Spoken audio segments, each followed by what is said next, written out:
नमस्कार, मैं सरला रावत सा और आप देख रहे हैं पब्लिक एक्सप्रेस न्यूज। स्वागत है आप सभी का। दिल्ली के विधानसभा चुनाव में अब आम आदमी पार्टी और बीजेपी के बीच की लड़ाई में यमुना सफाई का मुद्दा भी गर्मा गया है। दरअसल बीजेपी की रैली में उत्तर प्रदेश के मुख्यमंत्री योगी आदित्यनाथ पहुंचे और उन्होंने अरविंद केजरीवाल को घेरने के लिए यमुना का मुद्दा उठा दिया कि यमुना की सफाई को लेकर उन्होंने सवाल किए और फिर चैलेंज भी दे दिया कि महाकुंभ में उन्होंने अपने कैबिनेट के मंत्रियों के साथ डुबकी लगाई थी, वैसे ही अरविंद केजरीवाल अपनी टीम के साथ यमुना में डुबकी लगाकर दिखाएं। उसके बाद बीजेपी नेता यमुना की सफाई के मुद्दे को लेकर अरविंद केजरीवाल आम आदमी पार्टी को घेरने लगे। शनिवार की सुबह सुबह की बात अगर आपको बताएं तो बीजेपी के नेता और नई दिल्ली सीट से प्रत्याशी प्रवेश वर्मा पहुंच गए यमुना नदी। नाव से यमुना घाट का उन्होंने जायजा लिया और इस दौरान यमुना के काले पानी और कीचड़ की तस्वीरें दिखाई। प्रवेश वर्मा ने कहा कि हमारी दिल्ली को बचा लीजिए, हम दिल्ली का विकास करेंगे। हम ही नहीं कहते कि लंदन पेरिस बनाएंगे, बल्कि दिल्ली को स्वच्छ बनाएंगे।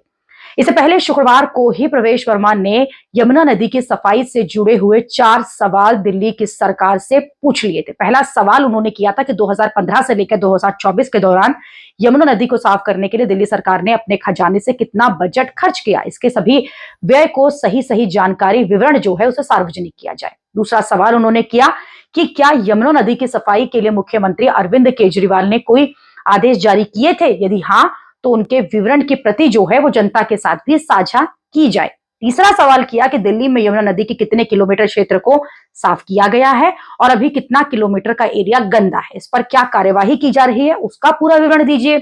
चौथा सवाल किया गया कि जनता को यह स्पष्ट रूप से बताया जाए कि कितने वर्षों में यमुना नदी की स्थिति को सुधारने में सरकार सफल क्यों नहीं रही, जबकि वादे बड़े बड़े किए गए थे। बीजेपी प्रत्याशी प्रवेश वर्मा द्वारा ये 4 सवाल अरविंद केजरीवाल से सीधे तौर पर पूछे गए हैं। साफ है कि बीजेपी अब यमुना नदी के मुद्दे को यूं ही जाने नहीं देगी और इसके सफाई को लेकर अरविंद केजरीवाल आम आदमी पार्टी को घेरती रहेगी। हालांकि आपने भी यूपी में बह रही यमुना नदी को लेकर सवाल उठाया और उत्तर प्रदेश के मुख्यमंत्री को घेर लिया। उन्होंने कहा कि दूसरों को चुनौती देने वाले अपने उत्तर प्रदेश के अंदर मथुरा से गुजरती हुई यमुना जी में आचमन करके दिखाइए।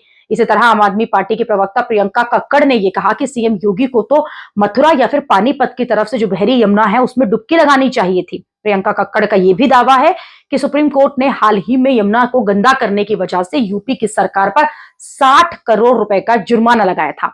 आम आदमी पार्टी ने यह भी आरोप लगाया कि नमामि गंगे के तहत 40,000 करोड़ रुपए खर्च करने के बाद भी गंगा पहले से ज्यादा मैली है। हालांकि अरविंद केजरीवाल ने सीएम योगी के चैलेंज पर सीधे सीधे कोई जवाब नहीं दिया, लेकिन उनके नेताओं ने उत्तर प्रदेश के मुख्यमंत्री को यमुना नदी की सफाई को लेकर जरूर घेरा है। दिल्ली में यमुना की सफाई का मुद्दा पुराना मुद्दा है, लेकिन चुनावों में इसको उतना उठाया नहीं जाता। अब बीजेपी इस मुद्दे को जरूर उठा रही है और 2020 में भी इस मुद्दे पर अमित शाह ने अरविंद केजरीवाल पर घेरा था, सफाई को लेकर सवाल किए थे। अभी के लिए इतना ही। अगली खबर में आपसे फिर होगी मुलाकात। देश और दुनिया की खबरों के आप देखते रहिए, आप जुड़े रहिए पब्लिक एक्सप्रेस न्यूज के साथ। धन्यवाद।